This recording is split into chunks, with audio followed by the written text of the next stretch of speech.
Recognizing psychopaths early on may limit the damage they can cause, but their natural ability to be both manipulative and beguiling makes it difficult.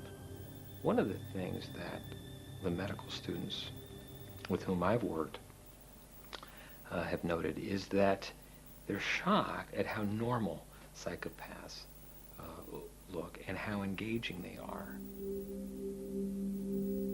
I do not know one clinician who hasn't at one time been taken by a psychopath. It happens to the best of people.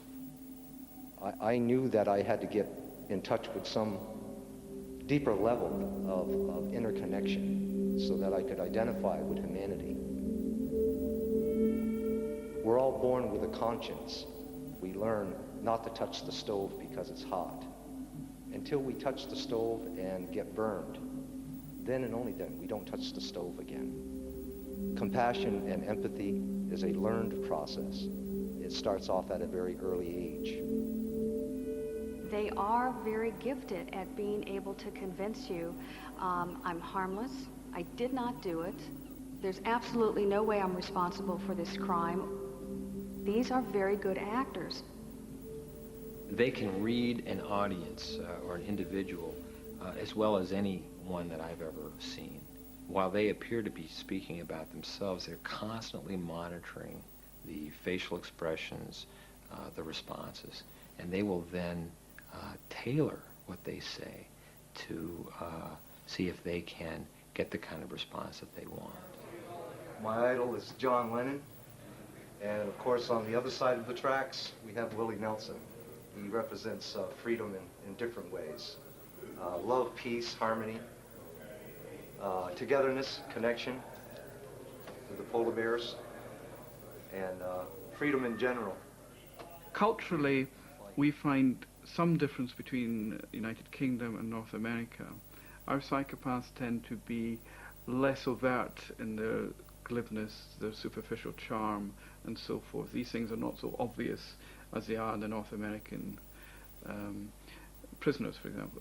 We've done studies where Canadian prisoners and Scottish prisoners have been rated by Canadian and Scottish raters, and we can show that the Canadian prisoners are more extrovert, more glib, more superficial, more charming than our Scottish prisoners, who tend to be a bit dour, as we would say.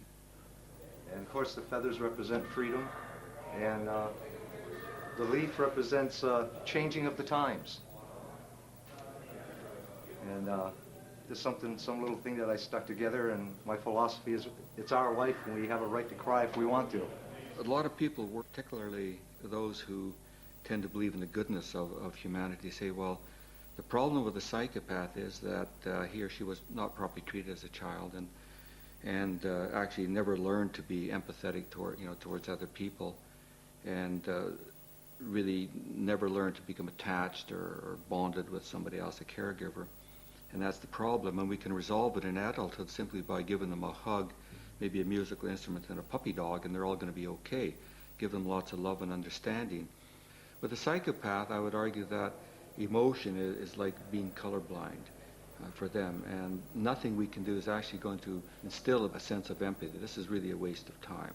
I think that biologically, or neurobiologically, the mechanisms that should impart affect or emotion to one's cognitions and thoughts and attitudes are not working properly in psychopaths. But are psychopaths born or shaped by their environment? Is it nature or nurture that has so distorted their emotional makeup? There are some individuals who come from fantastic home backgrounds, dedicated parents, all the advantages in the world, and yet they grow up to become these psychopathic, violent monsters later in life. And you ask the question, how the heck did they get there?